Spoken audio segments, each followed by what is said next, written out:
Hello my lovely friends, welcome to my channel Epic English Tutorials, and you're just 6 days away from your exam. I know this is the most crucial time in a teacher's life, but don't worry, you are going to make it happen. And let me give you a tip: relax.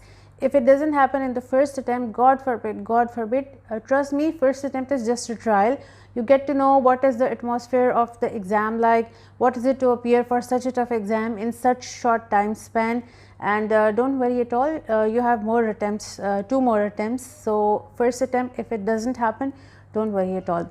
So now let's get back to business. What is today's video all about? It is about some massively important topic that we got in our exam. I'm talking about blended learning, cognitive flexibility, simulation, and deductive method. So I'm going to discuss all of these with the help of some very relatable examples and scenarios, and I'm going to share the exam question with the options that we got on these topics, and I'm sure after so much of explanation you are going to figure out the right answer, hopefully. I also want to give you a tip that I've uploaded plenty of videos about sample question and answers for TLS. So just go through all of them in detail, because you know your mind gets conditioned. You get the hang of it, that how to remove the distractors, how to find the relatable keywords in the question and in the answer, so that you are able to figure out the right option. So when you are appearing for the exam, at that time things get tagged in your mind and you are able to recall. Don't worry at all, you can make it happen. You are going to ace it with flying colors. Let's not wait any further and let's get the show on the road. Before we start the video, I want to give a little bit of clarification that in the intro I said that this video is about 3 topics, but because of the length of the video I was not able to save the file. It was so huge, that's why I had to trim the video into 3 parts. This video is basically going to focus on the topic teaching with simulation, blended learning and other types of learning, focusing on one particular topic. And then the next video that I'm going to upload will be about the reliability of the test, and the next video that I'll upload will be about types of tests and cognitive flexibility. But intro I recorded already, so it will be the same, but I divided the video into 3 parts. So this is part 1. So let's get started. So let's start our video, and before I do that, I just want to express my gratitude towards all of you, all my teacher friends who have dropped some extremely positive comments in the form of their encouraging feedback. Trust me, it motivates me a lot to work more on different videos, to find topics and make slideshows and upload more videos about that. Keep on doing that, because this is my biggest support in the form of encouragement that you do. Your one comment, one like means a lot to me. So let's get back to business and start our video. Here's another sample question about a very important topic, and you have high chances. This is a hot topic and you have very high chances of getting a question on this topic. So let's review the question that has actually come in an exam. Students are assigned roles as buyers and sellers and are asked to strike deals and to exchange goods to experience trade. Which teaching methodology is implemented here? So let's review our options. Our option number 1 is simulation, option number 2 is blending, option number 3 is inquiry, and option number 4 is deduction. So let's review some information about each of these options, because you have high chances of getting similar question based on a little bit of different scenario. But once you have the in-depth knowledge of these teaching methodologies, I'm sure you'll be able to figure out the right answer when you sit for your actual exam. So let's see what is blended learning. Blended learning, it's defined as a formal education program that is made up of in-person classroom time as well as individual study online. So you are in classroom for some time and you get to study individually online as well. So e-learning software, it's a type of multi-channel method that incorporates tutor-led activities, images, video, digital tasks, and face-to-face discussion as well.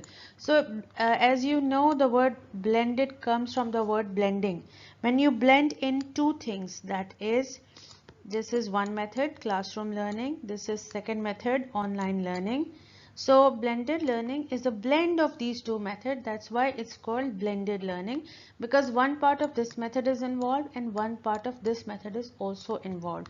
Perhaps you give some videos to watch as a pre-task before coming to the class. Students watch the video and when they come over to the classroom, they've already done their groundwork and they're good to go for the discussion, because you have already provided them resources to research or to watch and observe at home.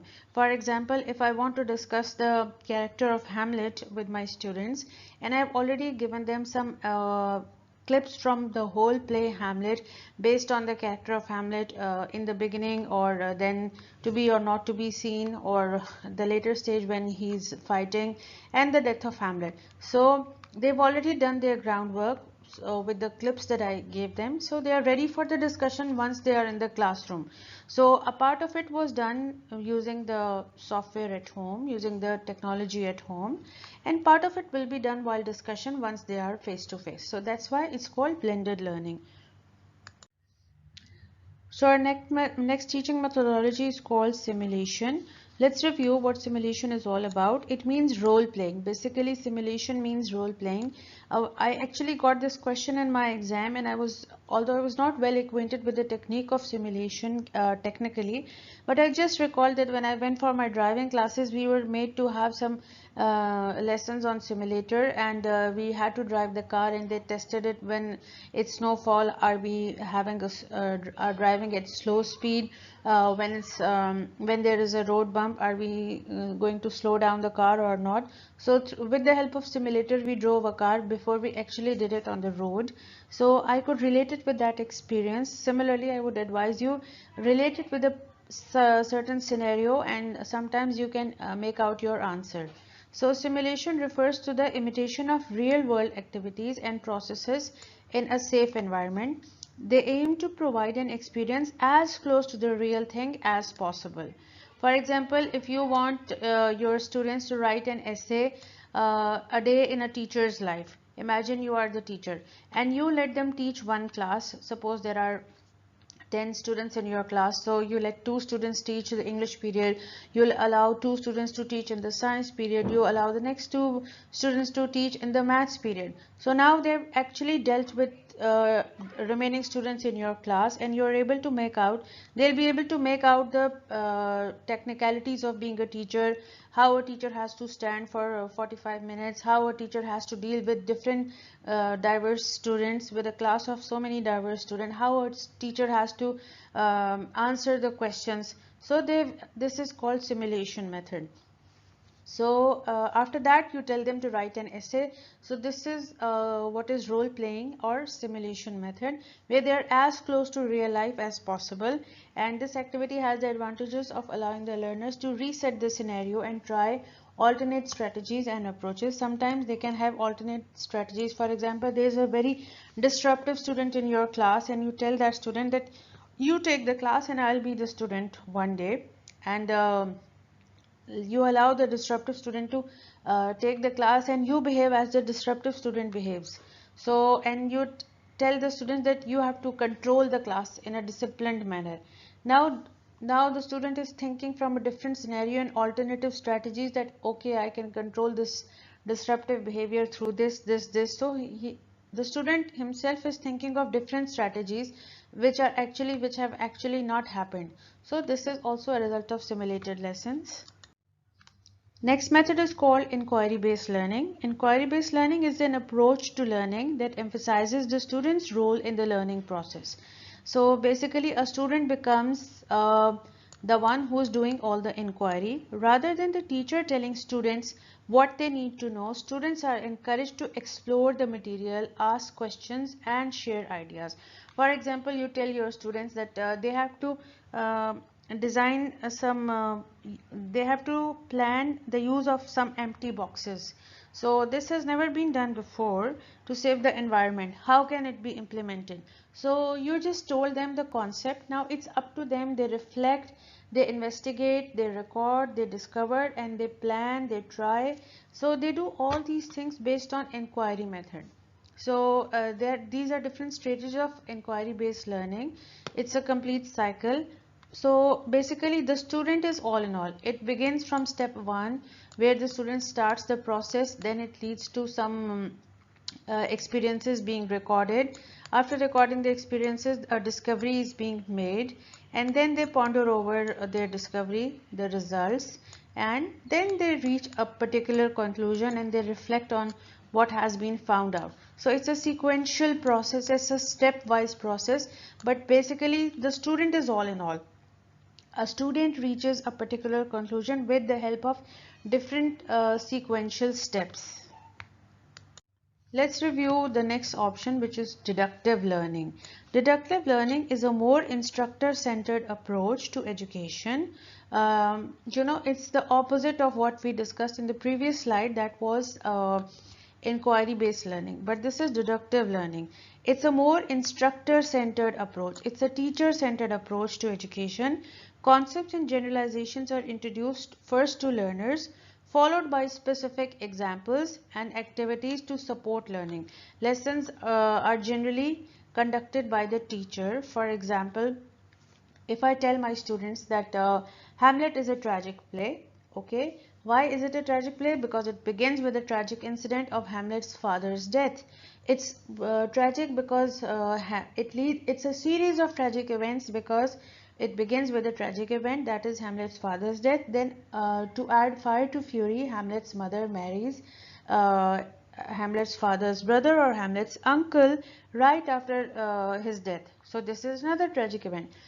The tragedy is enhanced when the relationship of Hamlet and Ophelia is spoiled, and then the tragedy goes to another level when Ophelia dies, and finally at the end Hamlet also dies. So that's why it's a tragic event. I haven't asked my students, but I shared a map of tragical events. The first tragic event leads to the second tragic event, and the second tragic event leads to the third tragic event, and it leads to the tragic ending with the Hamlet's death, with the death of Hamlet. So I'm the teacher, I'm the one, I'm giving them instruction and I'm leading them towards a conclusion instead of them letting it find out or the students reaching a conclusion. That's why it's called teacher-centered or instructor-centered approach. So have a look at this. A deductive method approach to instruction is a more teacher-centered approach. This means that the teacher gives the students a new concept, explains it, and then the students practice using the concept.